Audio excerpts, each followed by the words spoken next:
Good morning, Tottenham fans. Today I have a very special guest with me, taking time out of work to do this with me, so much appreciated. It's Luke from Spotlight on Spurs. Luke, tell us a little bit about yourself. Hi, mate. Thanks for having me on. I really appreciate it. Looking forward to this for sure. So I'm Luke from Spotlight on Spurs, relatively new YouTube channel, been around for about 5 or 6 months now. Every Thursday we'll go do a live stream podcast, chatting all things Spurs. Crazy club, so there's always plenty of stuff to talk about. I think we worked out the other day that it's just over 100 days since we sacked our manager, our coaching staff, won the trophy. Manager's been replaced and gone to a rival. Just there's always things going on. So yes, really enjoyable. Enjoy my time on YouTube and lovely to come on and speak to other people about all things Spurs. So thank you again. No worries. And everybody, if you want to subscribe to Spotlight on Spurs, please do. I'll leave his link in the description below as well. So let's get into it. And we can't get into it really without starting off with Daniel Levy. And Daniel, we can call him Levy now because he's actually left. So what was your first thoughts when Daniel Levy left? Because my first thoughts were, wow, and then optimism. What was your first thoughts when Daniel Levy left the club? Initially, I thought it was one of them trick accounts where it wasn't really Spurs and it was a trick account, because we didn't hear any rumblings of this really. Like, we've heard that there's going to be a change, we've heard there's going to be a takeover, we've seen bits and pieces happen, but I don't think anyone quite envisaged him being the guy to kind of leave. So I initially was very shocked, didn't believe it. After a little while, obviously settled down a little bit. I don't have as much optimism as some, purely because I was never really Levy out. I was more, this process needs to change. Not saying that there wasn't completely justified reasons for Levy out. I completely get it. But for me, I always felt like he wasn't the man with the money.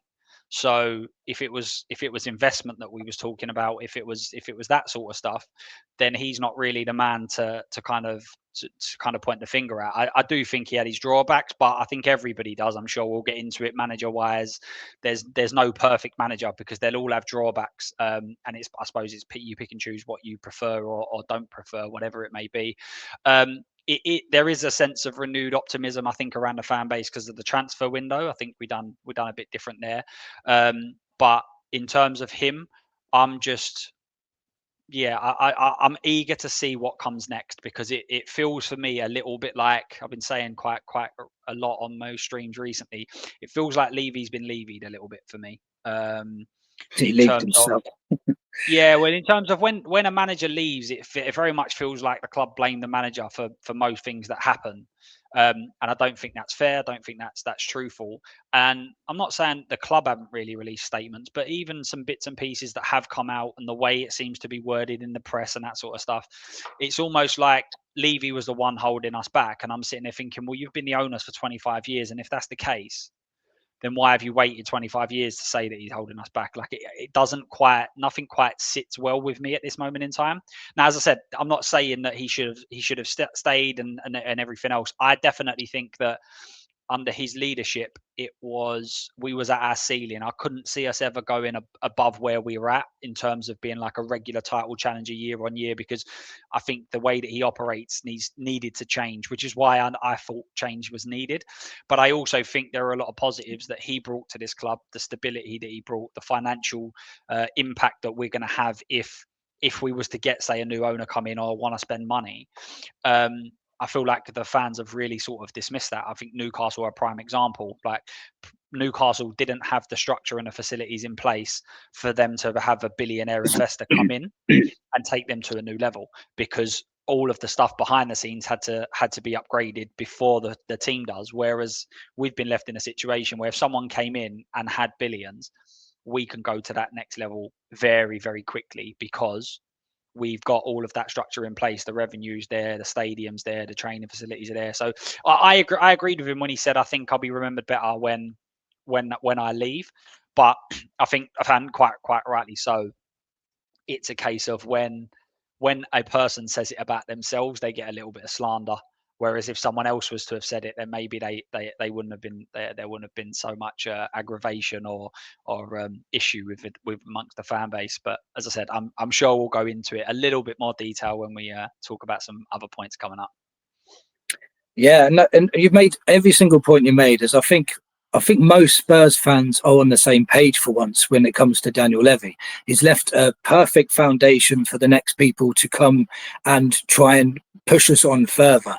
And you was right about what Enoch have been around the whole time. No one's ever blamed Enoch for anything, and they're the guys with the money. So I thought that was a little bit unfair myself. But it was day-to-day things that Levy, I think the micromanagement from Levy is what really annoyed most fans, because I think there was a story where he was going around and he was even checking doorknobs on the stadium and saying, I don't like them, they need to be changed, and things like that. He's not leaving a job to people. And I've been in management for years myself, and I know for a fact micromanagement is not the way forward when it comes to running a business. Delegation is massively key, and when you're trying to do it all yourself, in the end you're the one that's going to be held accountable because you've put your fingers in all of the pies. And sometimes I don't think he helped himself, but when he says, when I leave, everyone's going to appreciate it, we will appreciate the foundation that he's built. If he didn't build his foundation, then we wouldn't even be thinking about these top targets and big January windows and big summers. Without him, we'd be in Newcastle position, like you said. So it would be very difficult without Levy to be a top club, even with all the millions Enoch's got, because of the PSR now. So do you think yourself that, because I think we spoke about this before, me and you, on Twitter, do you think there will be a takeover? I don't think it's imminent, but I think that's the whole idea. I mean, Enoch are an investment company, so if what is forgotten about amongst the fan base is that we're not talking about a Palace sale here where you need a few hundred million, which it sounds like I'm saying that's nothing, but in terms of football ownership, it's not a lot of money, and there's so many people that can get that together. We're talking in the billions, and we're not going to get someone in who has a net worth of 5 billion. This is going to be people that are 10, 20, 30, 40, 50 billion pounds worth. So there's the more you're valued at, the less there are out there that are potential owners of the club, for instance. I can't imagine a sale of a £5 billion company or £4 billion company, whatever you want to weigh, happening very quickly. Some of the people that have been rumoured to be invested or have an interest in Spurs, PSG's owners, for instance, there's a whole load of legalities around whether you can own multiple clubs, and I believe they can only own 25% of Spurs because they already still own PSG. So is it a case of coming in as a minority and eventually taking over a bit more and more? Enoch actually done that. Enoch took over a portion and then added to that as well. So I think that it will probably be seen as almost like a minority share, and then maybe that grows into something different. And I think that's one of the reasons potentially as well why we seem to have gone like to a stable situation in terms of Frank being quite a stable manager. You kind of your highs might not be too high, your lows might not be too low, but you've got someone really steady in there. Obviously, I hope that's not the case. I hope the highs are high, but even for instance, the naming of the stadium. Now, if we was to sign a 25-year contract with, say, I don't know, Qatar Airlines, then that might then mean that actually Saudi go, well, we're not being involved again. If you've got Qatar as the thing, we can't then be the owners because we're competing against each other. So I think that could also be one of the reasons why certain investments haven't gone through, is because we're kind of gearing up to say, well, if we take this over, then we're not going to want X, Y, and Z. And Levy may have been a part of that. It seems the rumours are that Levy wanted to stay in charge, and maybe Enoch are saying, well, if we remove him in his entirety, then maybe we become more attractive to someone who may be willing to come in and take ownership. Yeah, 100%. And one of the queries I have about our naming rights is we're sponsored by Nike. Nike is one of the biggest companies in the world. You'd think they'd want to be naming the stadium as well.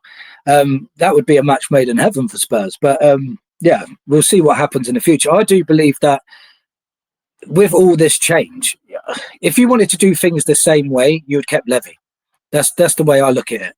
And they do want to do different things. But I'll get into did you watch the Vinay interview? Did you manage to get to watch that? So in that interview, he was saying that Enoch are going to be more in charge now. It's going to be what's her name? Vivian. His daughter and his son, anyway. Yeah. And they're going to be more in charge. They're going to be entering funds in. They want to concentrate on sport and success. It goes back to what we were saying before. Why wasn't they doing this before then? Why was they letting Levy do it? Maybe the only thing I can think of logically is maybe they needed Levy to build us up to a certain standard and then take it from there. Maybe they had this planned all along. We don't know. But what did you think of the Vinay interview? And do you believe a lot of the things he was saying, or do you think it was more of a PR stunt? Well, we need to be careful as fans, because one of the criticisms, and again, rightly so, of Levy is that we didn't know enough. We didn't see him enough. We didn't have interviews with him enough. But then we also need to understand that he's not going to come out and tell you everything. That's just not going to happen. Like, if we think that an owner's going to sit down or a CEO is going to sit down and tell us everything about the inner workings of a club and what we're going to do and how we're going to do it, it's simply not going to happen. So virtually everything that comes out is probably going to be checked, treble checked by the club, made sure that PR works, etc., etc. So you're never going to hear a huge amount. I'm all for it. I think we should hear more. I think it's a brilliant idea. For me, I'm just skeptical. I'm just skeptical because, as you mentioned it, and I said it before as well, they've had 25 years, and if I'm an owner and if my drive is to see Spurs compete at the very top, and you hear rumours. Let's go back. I think it's probably a bad example, Grealish, because nobody ended up signing him for what was a cheap deal, what it seemed like. But I'm hearing, if we had a couple of million more, we'd have got Grealish. Well, if I know as an owner that we've got that money there and I'm prepared to put that money in, then eventually you turn around and go, what are you doing? Because we've got the money. The money isn't the problem. So why are you causing it to be a problem? And they never did that. So therefore, I'm almost like, is it like, it just doesn't sit well with me, basically. What especially from their point of view, they have put very, very minimal amounts of money in. And again, we're talking about 100 million, but it's minimal amounts compared to what they have and the wider scheme of football. I think I worked out that they've, investment wise, they've put in about 250 million pounds of their own money. And Levy's turned that 250 million into a £3 billion investment. So for me, he's done absolutely everything that was required to the letter of the law with them because of how much he's grown their investment. So again, to kind of be like he's the one that's held us back, and the way that it's kind of come across, it doesn't sit well with me. And also, I would argue that it's almost a masterstroke because, again, quite rightly, fans are going, well, we need to give them a year. And it's like they've made one decision. In 25 years, they've barely been bothered by the sounds of it. Joe Lewis has barely ever attended the games or anything like that. And in one decision by getting rid of Levy, they've now got a year of grace after having protests outside the stadium, etc. So very clever, is it mate. Is it a masterstroke? I have no doubt Vivian's been there a lot more. She's been to games. She was on the tour, as Vinay said. So she does seem to be showing more of an interest, and that's brilliant. But she was made. I think they was appointed to the board in 2022. So it's taken 3 years. And if they were 20, 25, 30, you could go, well, they just needed a bit of understanding, a bit of experience. We're saying these kids are 60. Like they're not young kids. Like, do you know what I mean? So for me, I'm just very skeptical of it. I very, very much feel like he's been fed to the wolves. What I did find interesting about the Vinay interview was that he mentioned in it FFP, and if Levy would have said that, there would have been absolute outcry from the fans, and nothing's been mentioned. And he also mentioned about what foundations Levy's put in place, exactly what Levy basically said in his interview. Again, not heard anything about it. So I feel with the fan base, and it happened last year with Ange as well, I feel like a lot of people have got their conclusion and then they just use the information that fits that conclusion, as opposed to looking at things at a more broader scope, going, actually, maybe what he's done is brilliant. Maybe we do have to make sure that FFP, but as I say, each to their own, I guess. We've all got our own views. And that's why I love channels like yourself, Spotlight on Spurs. I love Nigel's channel as well, Pure Coys, because you're not just looking at what the journalists are saying and what the other YouTubers are saying, you're actually using your own minds, and you're coming to a conclusion to say, actually, we need to question it, because everything needs to be questioned, because none of us know the full truth. The only people that will know the full truth is the people that are actually involved, and they will know. And it is, like you say, genius what they've done. They've I think the way I took the interview was they basically said thank you to Levy, but at the same time used him as a scapegoat. At the same time, it was just the wording. It was like at one moment he's saying that thank you Levy, and the next minute he's saying we need to focus on the pitch. We need to focus on the sporting success. So he's basically saying Levy wasn't focusing on sporting success. That's what we're going to do going forward. So it was sort of a scapegoat at the same time. We all have to acknowledge that before Levy, this is what everyone forgets, and this is me showing my age. I remember before Levy, and people say, yeah, we won trophies. We didn't win that many before him.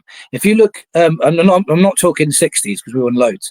I'm talking through the 90s. We won 2, I think it was. And I think we was the underdogs for one of them. In 1991, I watched that game. We was definitely the underdogs in that game. We was the underdogs in the semi-final. And that Gascoigne free kick, and everyone knows about that. But we was always mid-table most of the time. And I remember a few times we were fighting relegation. And we were seriously fighting it. I know last season we were 17th, but we was nowhere near relegation. We weren't going to get relegated. But we were literally, we had to beat Oldham or something to stay in the Premier League at one stage. And I always remember dreaming, I wish we was in the Champions League. I wish we could play in Europe. But under Levy, we would play in Europe for 18 out of 20 seasons, I think. So he's done more, he's bringing us up more as a club than we actually give him credit for. We are nearer the top than we've ever been before in our history. Even in the 60s, there were times when, I think it was at 60s or 70s, we got relegated at some point as well. So we are a constant European team now, which we wasn't before. But I do think if we do show more ambition, if ENIC are telling the truth and they do want sport and success, we've got every foundation now to really compete at the top. So my next question for you is, if they are telling the truth and they do mean what they say, will you be excited now going forward, especially for the next January transfer window? Yeah, I mean, 100%. And we as fans are going to have to get used to a different way of working. We've been very much used to targeting lesser quality players. If we go in for players like seriously, there's always rumours with Spurs. I think Spurs are very much a barometer that agents use to go like they're interested. But I'm talking, if we seriously go in for players, who we've been competing with in previous years would be your Brentford, your Palaces. Use an example, Brennan Johnson was very, very close to going to Brentford. We came in, took him. Archie Gray, close to going Brentford. We came in, took him. Kevin Danso, close to going Wolves. We came in, took him. They're the kind of level that we've been competing with. Whereas now, and obviously that's what happened this summer in terms of, and Morgan Gibbs White was a slightly different situation, but Eze and Arsenal and things like that. If we're targeting better level players, we've gone from the top of that middle pack to now be in the bottom of the top pack. And that means we're going to miss out on players, right? We're going to miss out on the better quality players because we're targeting better quality players who are going to have the ability to go on to even bigger clubs than what we're competing for. Than what we currently are. So we're going to have a different transfer strategy. We're going to miss out on targets. But as long as we're targeting that sort of level, I'm absolutely fine with it. Savinho deal, are we looking at where we're going to go for? We've got 1, 2, and 3 as our targets, and we're not going to go to 4. We're just going to ride it out until we can get targets 1, 2, and 3. Looks like that's a possibility. And if that's the case, again, that's a show of determination to get to the top, right? Instead of going and getting your 5th, 6th, and 7th choices, who are going to be dropping down in quality. If you can target that one, as long as you eventually get some over the line, then we're going to have to understand that there's going to be some sort of frustration in the market. But if we're targeting higher quality players, then it's definitely a positive. And as you said, we've got everything there to go on and be an absolute elite club. When you look at a metric of clubs across the whole, any sort of metric, the top 20 for revenue, any sort of thing, they've all won leagues after leagues after leagues. They're all competing Champions League every year. Most of them have won something in the last 3-4 years. And up until last year, Spurs were the only one that never competed really for leagues, hadn't won a league, but we'd got there on the basis of all of the back work that Daniel had done. So we're in a great predicament, like a great situation right now, where, as I said earlier, an investor can come in and immediately the only thing that they really need to focus on is that first team. And fans are right. Listen, we've not focused on the first team enough. I completely get that, but these raised expectations are on the back of the great work that Levy done. As you said, when all I've known is Levy, because before Levy was here, I was too young to understand an ownership model and what they do and how that's driven. It was just someone that was there, sort of thing. And I remember watching when we was playing Gary Doherty's and Anthony Gardner's and like Helder Postigers and we was bang average. We always had a star. We've always done that, even when we weren't great. There was always a star in there. Your Gazzers, like you can go back all through the years. Bow, Van der Vaart. There's always been a star, which maybe you could argue we maybe don't have. Simmons hopefully takes that role on, but it's definitely a case of the expectations have risen because of what he's built. But again, I do agree that in the remit that he was working on, we was never going to take that next step. So something did need to change. It just wasn't sure whether such a drastic thing needed to change. Maybe just a case of the owners actually taking a bit more accountability and responsibility and saying, well, actually, we'll go and do this now. We'll put this extra bit in. We'll whatever that may be. So. Yeah, but I think it is an exciting time. Let's just hope that this isn't. We've done this under Ange. People forget this, that I hear so often. Ange was heavily backed. It was like, no, he was backed in the first market. That's all he was backed on when we lost Kane. That was the only time he was backed. The rest of the free markets that free windows that we had, we signed one player that improved that 11 in 3 windows. In 18 months, we signed one player that improved that 11. All of the other players. I'll tell you what, though. Let me just say one thing. Sorry to interrupt, mate. No. When you say he was backed. You know, when that summer when we got Maddison and Van der Ven, I'm assuming that's the window you're talking about. Yeah. Van der Ven was unheard of. Everybody wanted Tapsoba. Vicario was unheard of. We'd never heard of him before. No one's seen your doggy playing in Premier League. No one saw your doggy playing in Premier League before. The only person he backed him with, really, was Maddison. The only one he knew. And he just got relegated. He just got relegated. Right? Exactly. And he came on the cheap until he got relegated. And this is why when people come out with numbers and this is how much was spent under him and everything else, it's like, and it was all spent for the future. Archie Grays, Bergvals, Odegaard, they was all brought in to kind of impact the team in 5 years. It wasn't for the now. And that's what I keep saying. Like when you look at money spent in this window, even 2 of them being loans, Frank's already got 4 improvements on the first team and he spent 50 million on each. So the level of player that we're targeting, the amount of money that we're spending, it's like what we got Simmons and Kudus for, was it about 110 million? Yeah, about that. Yeah, 110 million. Ange got Gray, Odegaard, and I can't think of the top of my head.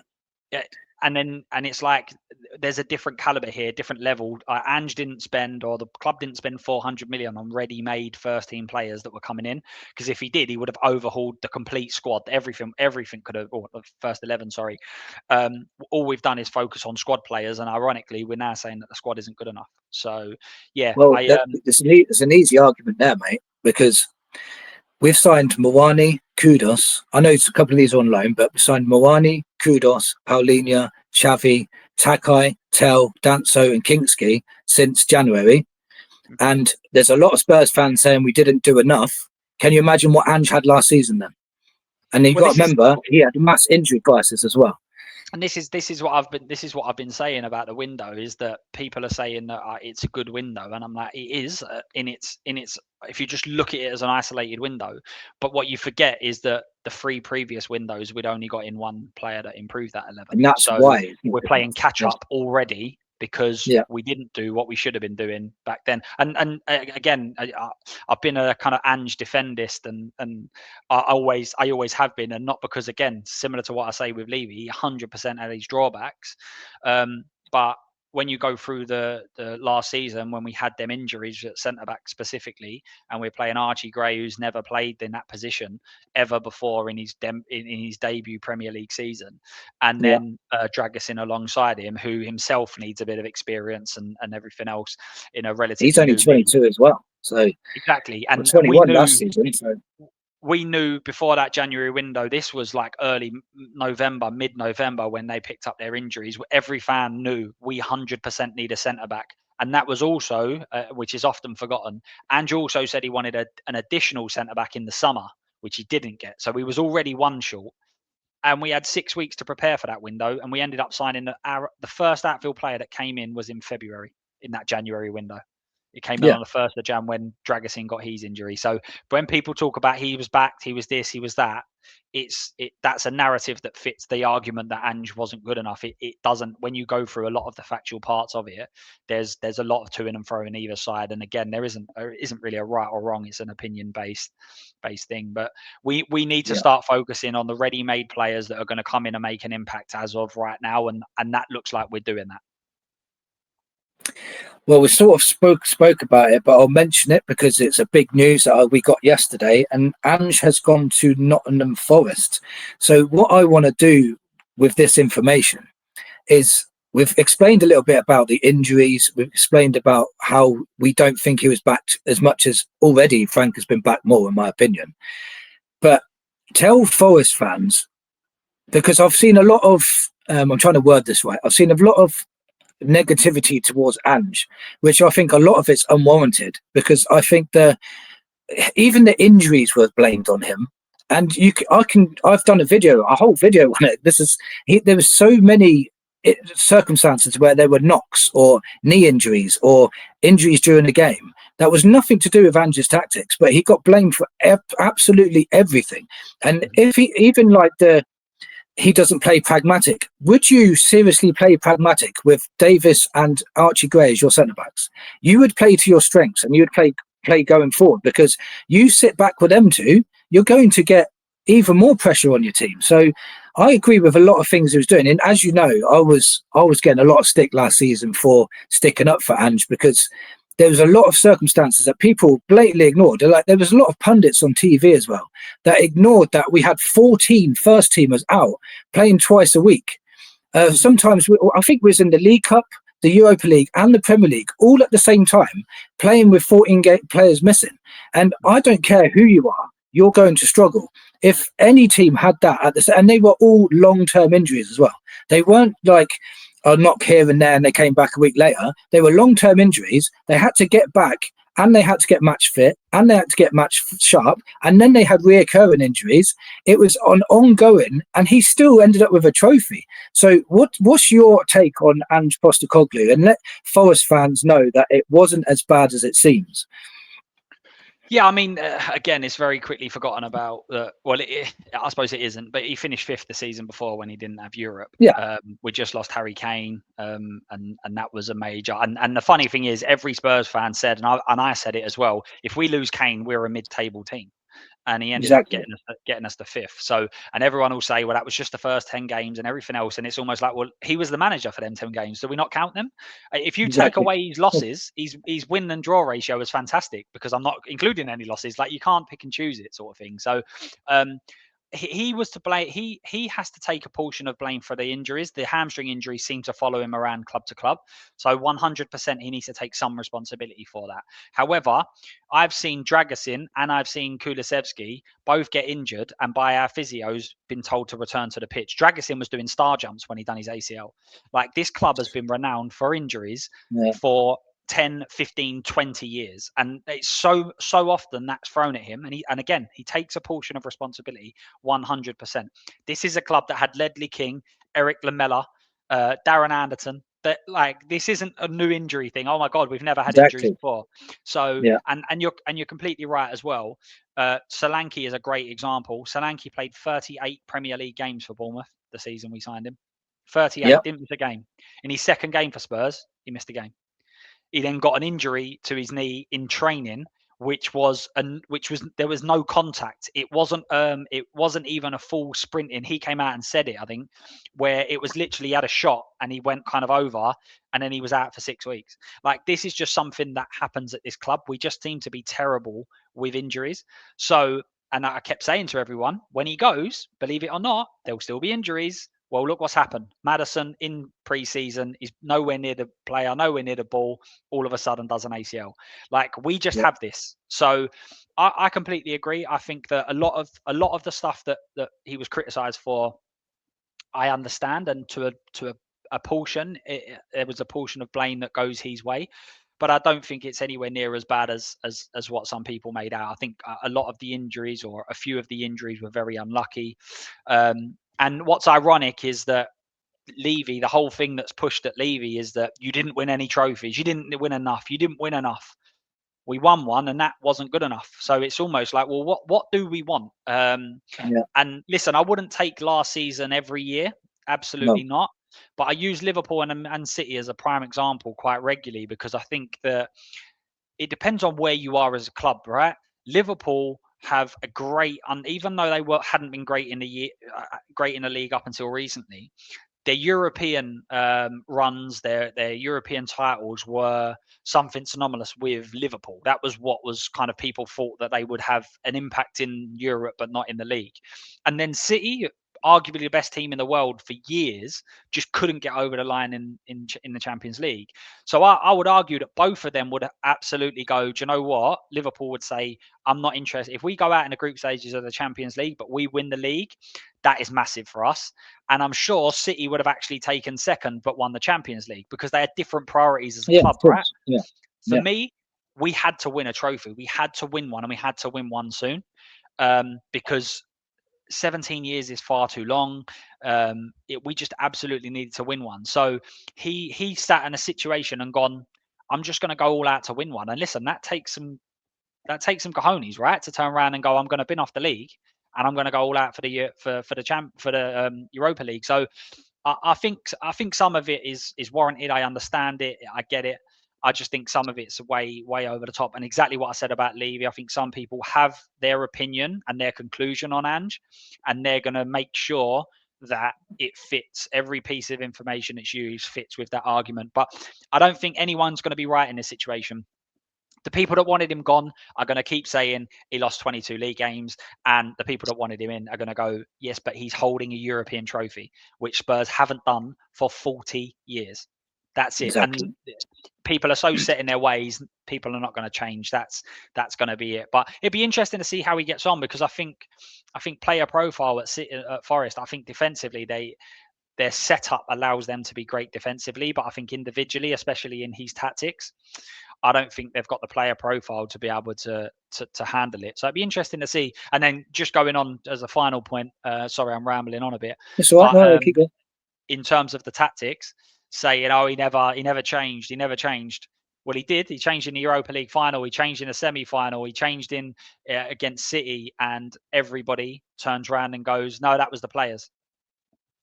Okay, so he that's never got not any his credit. responsibility. Sure. Yeah. Even when he did do the changes, there's always even a negative to that positive as well, going, oh, it wasn't him or whatever. So yeah, I think it'd be quite interesting to see how he gets on. A simple yes or no answer. Will he win the Europa League 2 years running? I think it will be difficult this year for them, just on the basis that he hasn't been able to get a transfer window in. If he'd have came in at the start, as soon as we sacked him, if he'd have gone in there, I think he would have stood a better chance. But I mean, I don't know if you see the game yesterday, Milenkovic in playing against England. Kane is the one running behind. That, and Milenkovic is 30 yards away from the next defender because he's so worried about Kane running in behind. So Milenkovic is a good defender. I actually saw your tweet about that. It made me laugh. It was like, so has he got the player profile to be able to play his sort of way? I don't know. I think he'll definitely have to adapt.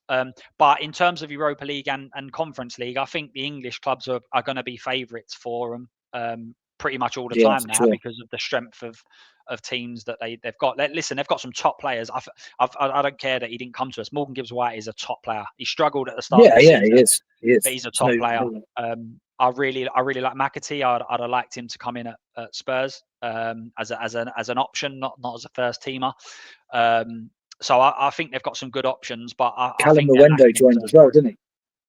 Yeah, he may take a little time to get used to the league, etc. But yeah, he's again a good option. I think in their attacking positions and central midfield is very, very good. I would argue that his central midfield is probably better equipped even at Forest than it was at Tottenham, because I think that's what I was going to say, because we had kids for half the time, didn't we, as well? Mm-hmm. And also we didn't have an out and out DM, which is proven, because as soon as he's left, we brought in Palhinha. So Luiz and Sangare are both very adept at playing in a defensive minded team and position, whereas I don't think we had that. I think Bentancur and Basuma are both better when they're kind of when they're facing the play, as opposed to back to play and trying to get the ball off the centre backs, etc. So I think they're better when they're going forward. So he's got some good strengths in certain areas, but I think they're lacking. But they'll probably be one of the favourites, I would imagine. It just depends on how much impact that has on the league form, because I don't think, when I looked at their centre backs specifically,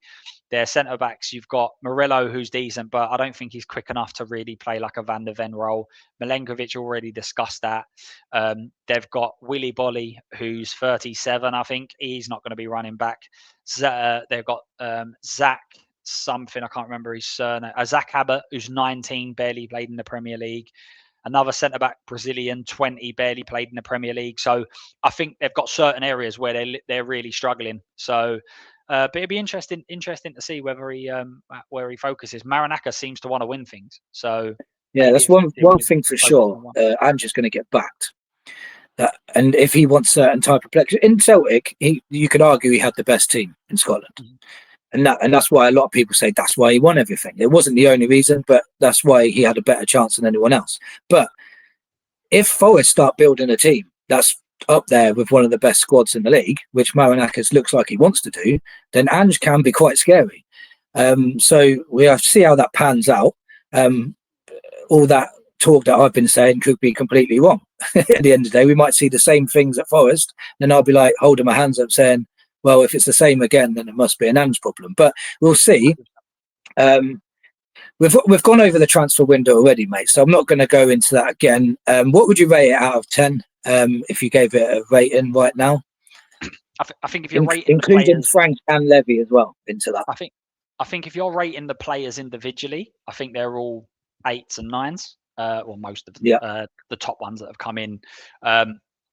But I think as overall, I think we needed more. So I think 7.5 is where I'd be sat. Exactly what I said. I think that we needed more. And as I said, going back to what we've already discussed, the 3 windows previous to that, we didn't bring in enough. So if we'd have done enough in them windows, then this window would have probably been again up there as to an 8 and a 9. But I think we're still lacking in certain areas, which is not great.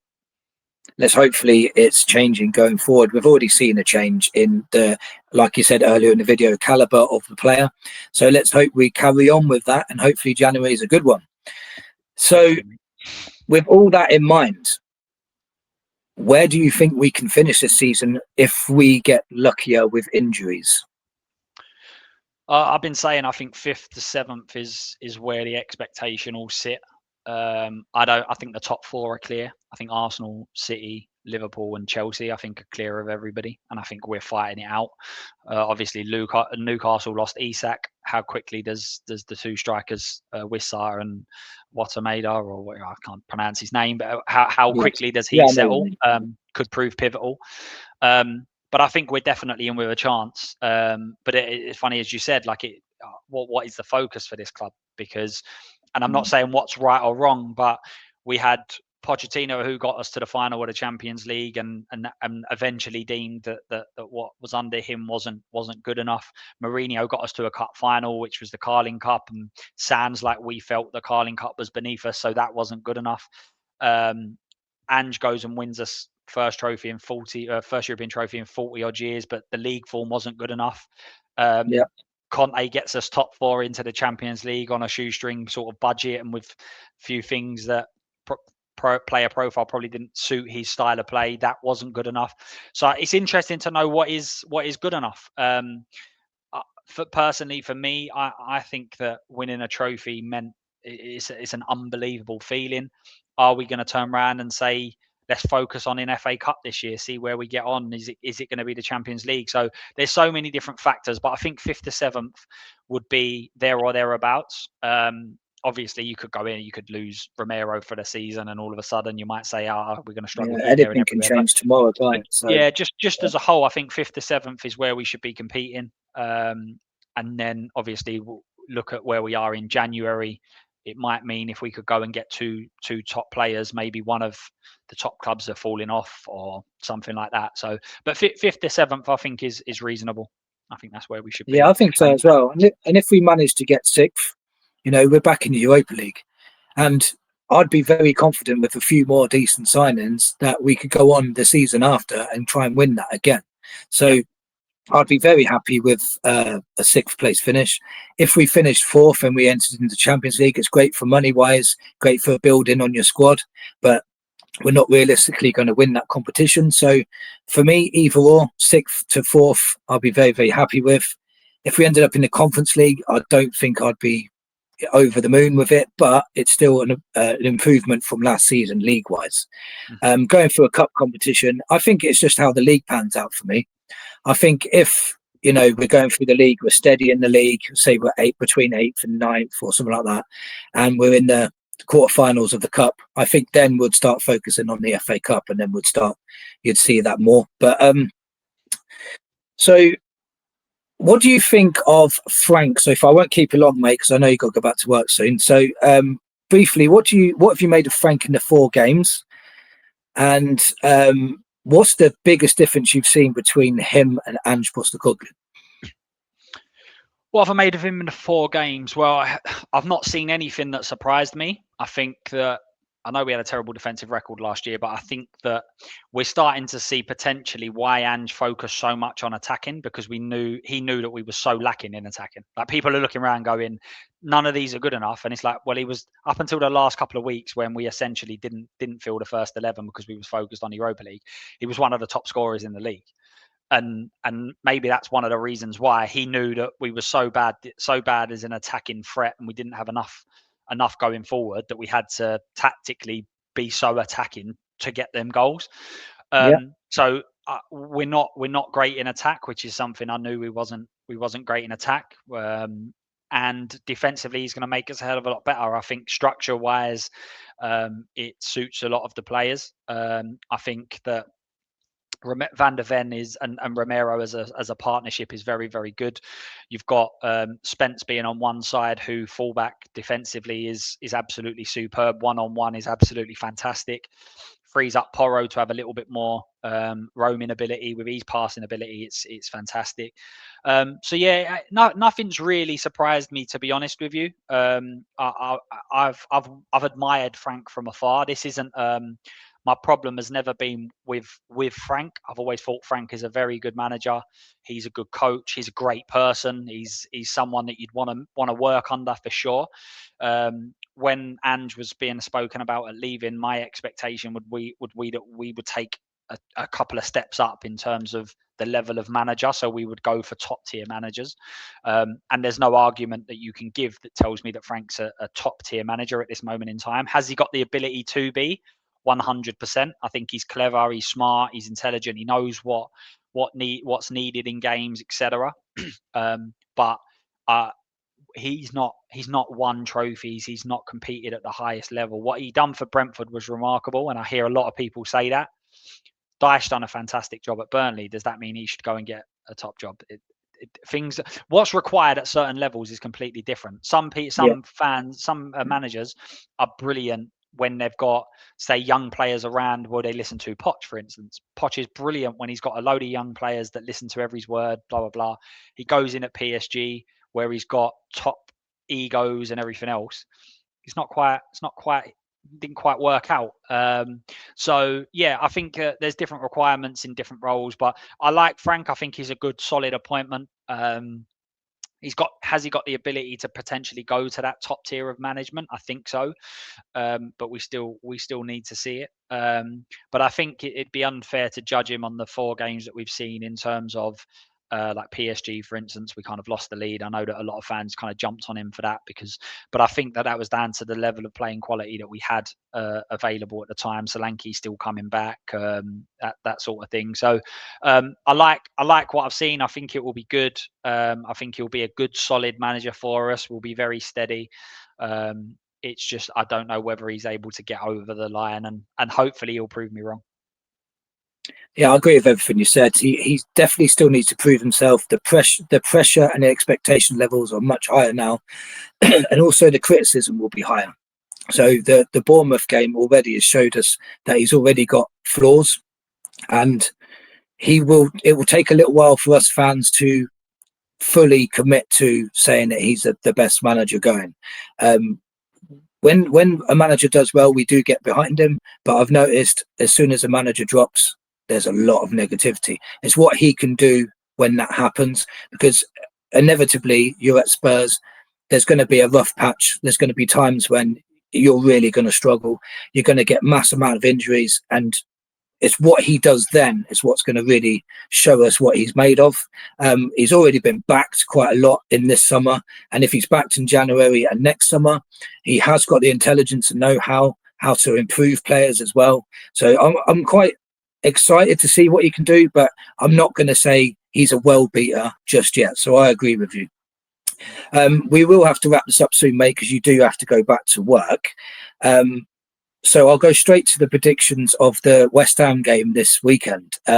What's your thoughts on that game? Yeah, it's one of those games, and they just up it for us all the time. Even if they're on a poor run, they just seem to put in their best performances against us. I know it's obviously it's obvious, but if you can get an early goal, then it just completely changes everything. I thought that against Bournemouth, with Xavi coming out at the start of the game, I thought it would really boost everyone and give everyone a lift, and that would push us on to win. Obviously, that didn't happen, but I think one thing that is a positive is that if you actually look at the internationals and how many minutes team players have played, or how little they've played, that should really work in our favour. Obviously, Romero was supposed to play. I think it was Wednesday night, so he wouldn't have been training, or Tuesday night, so he wouldn't have been training until Thursday. And obviously, we play on the weekend. Whereas he got the booking, which meant he was at Hotspur Way on Monday, I think. So he's had a full week of training. Xavi Simons, pardon. He did that on purpose as well. Yeah. Xavi Simons I don't think played in the second game. Spence didn't play in the first game, barely played in the second. So a lot of the players that have actually gone away, they haven't played 2 full 90 minutes, and then therefore coming back and maybe a bit of fatigue. So I think that's definitely a positive. But we need to be beaten like teams like West Ham, with all due respect. I know it's a derby, but you should be beating them, as I said. So for me, I think it will be tough. I can see us having a real tough time of it, but I think we'll scrape a 2-1 win. Good to know, mate. I was going to say 3-1, so we're nearly enough on the same page. I think you're right. We have to have a good start in that game. If we have a bad start and the crowd get on West Ham's back and they start really pushing them forward, they've got some decent players that can hurt us, like Bowen and Paquetá. So we really have to really watch what they're doing. I'm confident our team on paper is stronger. I think we've got stronger players coming off the bench. West Ham beat Forest in their last game 3-0, but I think there were problems at Forest, and I think that's why that happened. I would have had more confidence if I didn't watch. I went to the Bournemouth game, and I'll tell you, it was dreadful. Honestly, I haven't seen us play that bad in a long, long time. I was embarrassed to take my wife there, to be honest. And she said, "You support these?" I was like, "Yeah." But yeah, they were dreadful. I'm hoping that that's out the way, and that's, Frank has got into the players and said that doesn't happen again. Because it was very poor, and it's always before bloody international break. I don't know what that is, but it keeps happening all the time. It doesn't matter who we play. So I hope we iron that out at some point. But yeah, 3-1 for me, 2-1 for you. Let's hope that happens. really excited about the game, actually, because I want Premier League football to come back. I've been bored over the bloody England international break, to be honest. There wasn't been much to talk about. We've been dragging our heels in the YouTube world, to be honest, haven't we? So can you just, before we go, can you just tell us a little bit about your channel, a bit more about your channel? Why should we subscribe to you? And then we'll go from there, mate. Yeah, so as I said, my channel's not been going very long, so we're still new, we're still learning. But we have a chat every Thursday, 9:30 p.m. UK time. I've always got people coming on that have got different opinions. It's not we might go into having 2 shows a week, but the show specifically on Thursdays is very much a cool, calm, collected show. We all have a chat, different opinions are raised, we kind of talk it out and everything else. So people are not shouting over each other or being abusive or anything like that. It's, as I say, quite a relaxed kind of chat. And I enjoy listening to the other side, right? Because it educates me, and maybe I can see things from a different point of view. I just love football. The whole idea of setting up the channel was just to talk football, and that's all I want to do. I don't get into the whole political side or the personal side. It's just literally football. That's it. And it's just literally a chat, as if you was down the pub with your mates, having a few beers, having a chat about the football. So that's all it is. I have different videos that come out. I'm hoping that we can get some people on the channel to do some pre-recorded videos where we discuss players that are out on loan, and we will go to the different fans of the different clubs and get them to come on and kind of give us an insight, because we had it last year with loads of players that were out on loan, and people were just looking at stats and telling me how great he was or how bad they were, but actually didn't see him ever play a game of football. So trying to just do things a little differently. But as I say, some people agree with me, some people don't, but that's what we're here to have a little chat about, and just a football mad person who just loves talking Spurs. Brilliant. And I really enjoy the channel myself, mate. You have some really good guests coming on as well. A lot of them that I know as well, and they're really decent people. All got very, very good opinions. Some of the opinions differ, like you say, but that's the YouTube world. You got to expect it. Again, I'm going to leave the link to your channel in the description. Please, everybody, subscribe. It's a brilliant channel to watch. He's up and coming. He's been coming up very, very fast, to be honest. He's even a regular on the Last Word on Spurs channel now, I've seen. So doing very, very well for himself. That's it for today. Thank you, everybody, for watching. Thank you for coming on, Luke. It's really much appreciated, mate. Thanks for taking time out. Much appreciated. And come on, you Spurs.